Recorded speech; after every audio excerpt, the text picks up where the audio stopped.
অত্যন্ত প্রাচীনকালে বৈষ্ণোদেবী নামে এক মহাশক্তির জন্মগ্রহণ করেন।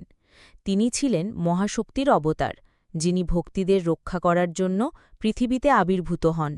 কথিত আছে, বৈষ্ণোদেবী মানবরূপে জন্ম নিয়ে সাধনা ও ভক্তির মাধ্যমে ভগবান বিষ্ণুর উপাসনা শুরু করেন। তিনি অটল প্রতিজ্ঞা করেছিলেন যে তিনি সারা জীবন ঈশ্বরের ভক্তি ও মানব সেবায় নিজেকে উৎসর্গ করবেন।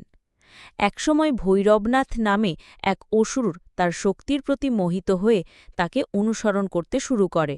বৈষ্ণোদেবী তাকে বারবার সতর্ক করলেও ভৈরবনাথ তার পিছু ছাড়েনি। অবশেষে দেবী হিমালয়ের গুহায় আশ্রয় নেন, যাকে আজ অর্ধকুমারী গুহা বলা হয়। পরে তিনি ত্রিকূট পর্বতে গিয়ে ধ্যানমগ্ন হন। ভৈরবনাথ সেখানে পৌঁছে তাকে আক্রমণ করলে দেবী ক্রোধান্বিত হয়ে মহাশক্তির রূপ ধারণ করেন এবং তাকে বধ করেন। তবে ভৈরবনাথ ক্ষমা প্রার্থনা করলে দেবী আশীর্বাদ দেন যে তার দর্শন বৈষ্ণোদেবীর দর্শন ছাড়া কখনো সম্পূর্ণ হবে না। আজও ভক্তরা কাশ্মীর জম্মুর ত্রিকূট পর্বতের গুহামন্দিরে গিয়ে বৈষ্ণোদেবীর দর্শন করেন। বিশ্বাস করা হয় দেবী সবার মঙ্গল করেন, দুঃখ দুর্দশা দূর করেন এবং সত্যিকারের ভক্তির বিনিময়ে ইচ্ছা পূরণ করেন। তাই